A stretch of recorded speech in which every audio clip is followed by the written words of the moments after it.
যখন মাইয়েতকে কবরে শোয়ানো হয় তখন সে তাকে দাফন করে যাওয়া ব্যক্তিদের হাঁটার খসখস আওয়াজ শুনতে পায়। এরপরে তাকে যখন শুইয়ে দেওয়া হয়, সে যদি মুমিন ব্যক্তি হয় তাহলে তার মাথার দিকে তার সলাত এসে দাঁড়িয়ে যায়। দুনিয়াতে আপনি যে নামাজগুলো পড়েছেন, আমি যে নামাজগুলো পড়ছি, এগুলো মাথার দিকে দাঁড়িয়ে যায়। ডান দিকে চলে আসে তার সওম মানে কি? রোজা। বাম দিকে চলে আসে যাকাত। তারপরে পায়ের দিকে চলে আসবে তার আত্মীয়তার সম্পর্ক রক্ষার ইবাদত, তার এই যে অন্যান্য দান সদকা, তার নফল আমল, তার তাসবিহ তাহলিল, তার কোরআন তেলাওয়াত ইত্যাদি পায়ের দিকে চলে আসবে। এখানে একটা হাদিস এসেছে, সূরাতুল মুলক যে ব্যক্তি রাতের বেলা তেলাওয়াত করবে, কোন সূরা ভাই? তাবারাকাল্লাযী বিয়াদিহিল মুলক ওয়া হুয়া আলা কুল্লি শাইইন কাদির। এই সূরা যে ব্যক্তি রাতের বেলা করে তেলাওয়াত করবে, ইনশাআল্লাহ সূরা মুলক কবরে তার সাথে থাকবে এবং কবর আযাব থেকে সূরা মুলক তাকে বাঁচাবে ইনশাআল্লাহ। আমি বুঝাচ্ছি যে কি অবস্থাটা হবে। এবার দুজন ফেরেশতা মাথার দিক থেকে আসবেন, আসতে চাইবেন, সালাত বলবে এখান দিয়ে আসা যাবে না, এদিক দিয়ে আসা যাবে না। ডান দিক দিয়ে আসতে চাইবেন, এদিক দিয়ে আসা যাবে না। বাম দিক দিয়ে আসতে চাইবেন, যাকাত বলবে এদিক দিয়ে আসা যাবে না। পায়ের দিক দিয়ে আসতে চাইবেন, আমলগুলো বলবে এদিক দিয়ে আসা যাবে না। তারপরেও তারা আসবেন, চোখগুলো হবে নীল এবং কালো বর্ণ, নীলাপ চোখের কালো। মুনকার নাকি? উঠে বসিয়ে দেওয়া হবে। এবার তিনটা প্রশ্ন। প্রথমে প্রশ্ন হচ্ছে কি? মান রব্বুক, তোমার রবকে? তখন মুমিন বান্দা বুক ফুলিয়ে বলবে রব্বি আল্লাহ, আমার রবকে আল্লাহ। পৃথিবীতে যে ব্যক্তি আল্লাহর সাথে শিরিক করে নাই, আল্লাহ তাওহীদের উপর থেকেছে এবং তার উপরে মৃত্যুবরণ করেছে, ইনশাআল্লাহ সে ব্যক্তি এর উত্তর নির্দ্বিধায় দিতে পারবে ইনশাআল্লাহ। আর দুনিয়াতে যে বা যারাই আল্লাহর সাথে শিরিক করবে, আল্লাহর সাথে শিরকের পাপে লিপ্ত হবে, ওই অবস্থায় মারা যাবে, তাওহীদের উপর থাকবে না, কোশ্চিন কালেও মান রব্বুক উত্তর দিতে পারবে না। তারপরে প্রশ্ন হয়ে যাবে ভাই দিনুক, তোমার দিন কি ছিল? মুমিন বান্দা উত্তর দিবে কি? দিন ইয়াল ইসলাম, আমার দিন ছিল ইসলাম। এখানে শুনে রাখেন, পৃথিবীতে যারা ইসলামকে পরিপূর্ণরূপে পালন করবে তারাই এই উত্তর দিতে পারবে ইনশাআল্লাহ।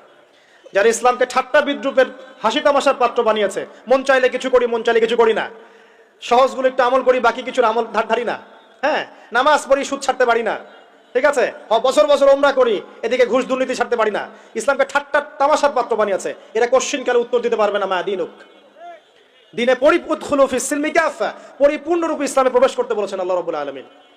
যারা পরিপূর্ণরূপে ইসলামে প্রবেশ করবে এবং ইসলামের প্রতিটা মৌলিক বিধান মেনে চলবে, ইনশাআল্লাহ তারাই উত্তর দিতে পারবে।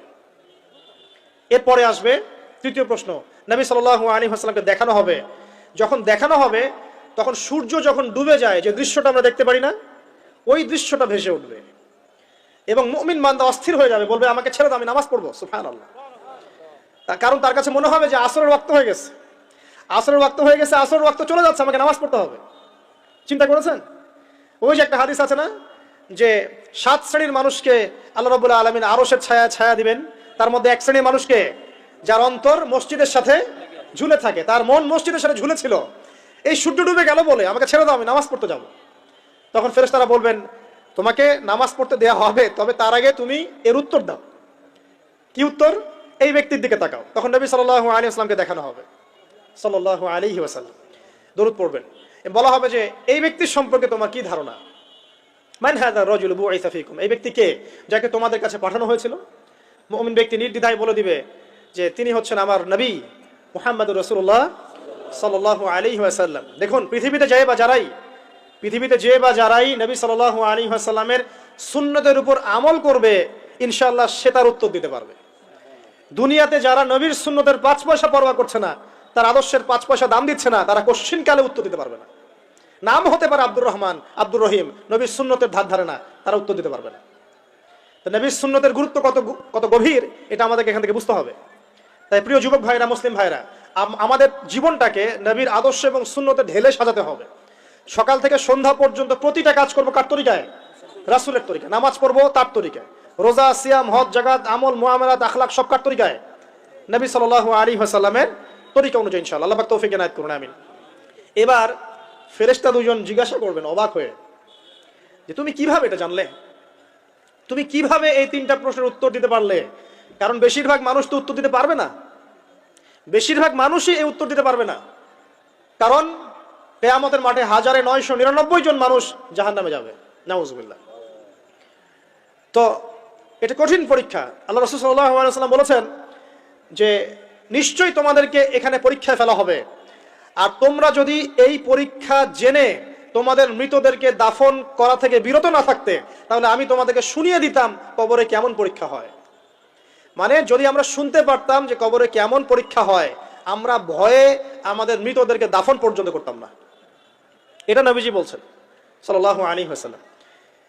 তাকে জিজ্ঞাসা করা হবে যে তুমি কিভাবে জানলে এটা। বেশিরভাগ মানুষ তো পারে না উত্তর দিতে।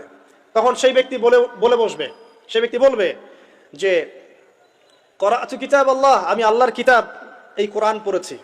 মুমিন বলবে আমি আল্লাহর কোরআন পড়েছি, ফাআমানতু বিহি, আমি এর উপর ঈমান এনেছিলাম, ওয়া সাদ্দাকতু, এবং সত্যায়ন করেছিলাম। সুবহানাল্লাহ। অতএব দুনিয়াতে যারা দ্বীনের জ্ঞান অর্জন করছে না, কোরআন পড়ছে না, হাদিস পড়ছে না, পড়াশোনার চেষ্টা করছে না, জানার চেষ্টা করছে না, কবরে পাওয়ার ডিফিকাল্ট আছে। এটা একটা অন্যতম প্রশ্ন। আমরা কিন্তু মনে করি 3টা প্রশ্ন হচ্ছে, আসলে প্রশ্ন হচ্ছে কয়টা? 4টা।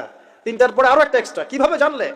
তখন উত্তর দিচ্ছে আমি আল্লাহর কিতাব পড়েছি, ঈমান এনেছি, সত্যায়ন করেছি। সুবহানাল্লাহ। নবী সাল্লাল্লাহু আলাইহি ওয়াসাল্লাম হাদিসের পরের অংশে বলছেন যে যখন কাফের বান্দাকে উঠানো হবে, তখন ডানেও কিছু নাই, বামেও কিছু নাই, সামনে পিছনে কিচ্ছু নাই। মাথার দিক থেকে ফেরেশতারা চলে আসবেন, উঠিয়ে বসানো হবে, প্রশ্ন করা হবে কে তোমার রব? একটাই উত্তর, লা আদরি, আমি জানি না। নাউযুবিল্লাহ। কি তোমার দিন? লা আদরি, আমি জানি না। এই যে আল্লাহর তো খবর নাই, আল্লাহ পাকের বিধান মেনে চলার কোনো খবরই নাই, পরোয়াই নাই। সে জানবে কিভাবে ইসলাম কি জিনিস? সে জানবে কিভাবে আল্লাহ কি জিনিস? ও তো আল্লাহকে চিনেই না। দিব্যি বলে বেড়াচ্ছে মহাবিশ্ব সৃষ্টি হচ্ছে বিগ ব্যাং থেকে, আল্লাহ বলে কেউ নাই। মানুষ সৃষ্টি হয়েছে বান্দর থেকে। নাউযুবিল্লাহ। ওই যে ডারউইনের মতবাদ, কি থিওরি অফ এভলিউশন নাকি? হ্যাঁ, তাই তো মনে হয়। অনেকদিন আগে পড়ছি ভাই, ভুলে গেছি এগুলো। যাই হোক, মানুষ তো আল্লাহকে চিনছে না। এখনো মানুষ মনে করছে যে আল্লাহ বলতে কেউ নাই, এবং এই মুক্ত চিন্তার নামে, বাক স্বাধীনতার নামে নাস্তিকতার যে চর্চাটা বেড়েছে বাংলায়, এটা আশঙ্কাজনক। বড় বড় বিশ্ববিদ্যালয় থেকে পড়ে আসছে, অনেক সময় দেখলাম বড় বিশ্ববিদ্যালয়ের প্রফেসর, সে বলছে যে মহাবিশ্ব বিগ ব্যাং দিয়ে সৃষ্টি হয়েছে, সৃষ্টিকর্তা নাই এখানে কোনো। তো মুসলিম বিজ্ঞানীর একটা কথা বলতেন যে মানুষ বিজ্ঞান সম্পর্কে অল্প জানলে নাস্তিক হয়ে যায়, আর অনেক গভীর জ্ঞান অর্জন করলে আল্লাহর কাছে আত্মসমর্পণ করে। খেয়াল করে দেখবেন, ডক্টর, ইঞ্জিনিয়ার যারা বড় বড় লেভেলে চলে গেছেন, অনেক সিনিয়র, তারা কিন্তু বেশিরভাগ নামাজি দেখবেন, নামাজ পড়ে, দান সদকা করে, সমাজ কল্যাণমূলক কাজ করে। তারা কিন্তু রোগীর সেবা করতে গেলেও বলে যে নামাজ পড়িয়েন, রোজা রাখিয়েন, তারা কিন্তু বলে। অনেক ডক্টর আমি দেখেছি এমন, যারা যত বেশি গবেষণা করে তারা তত বেশি আস্তিক হয়ে যায়, আর টুটাফাটা গবেষণা করলে নাস্তিক হয়ে যাবেন। কত প্রশ্ন, ইসলামের এটা কেন, ওইটা কেন, ইসলামে বহুবিবাহ কেন, হ্যাঁ, ইসলামে কি পর্দার বিধান কেন, তারপর ইসলামে এত রেস্ট্রিকশনস, এত বাইন্ডিংস কেন, হ্যাঁ, স্বাধীনতা নাই কেন, কত প্রশ্ন। ইসলামের এগেইনস্টে কত তীর এখন ছোড়া হচ্ছে। তো এই ব্যক্তি কেমন করে উত্তর দিবে যে মাহাদিনুক, তোমার দিন কি? আল্লাহর দিকে কত প্রশ্ন ছোড়া হচ্ছে, কত শিরকের পাপ আমরা করছি, অনেক সময় মুসলিম হয়েও শিরকের পাপ করছি। কিভাবে উত্তর দিবে মান রব্বক? 3 নাম্বার প্রশ্ন যখন করা হবে এই ব্যক্তিকে, দেখো দেখি, সে বলবে যে আমি জানি না এই ব্যক্তিকে, তবে শুনেছিলাম, মানুষের মুখে শুনেছিলাম, মানুষ যা বলতো আমি তাই বলতাম। মানুষের রাসূল সাল্লাল্লাহু আলাইহি ওয়াসাল্লামের নাম শুনেছিল হয়তোবা, কিন্তু তার সুন্নত বা আদর্শ কখনো মেনে চলে নাই, পারল না।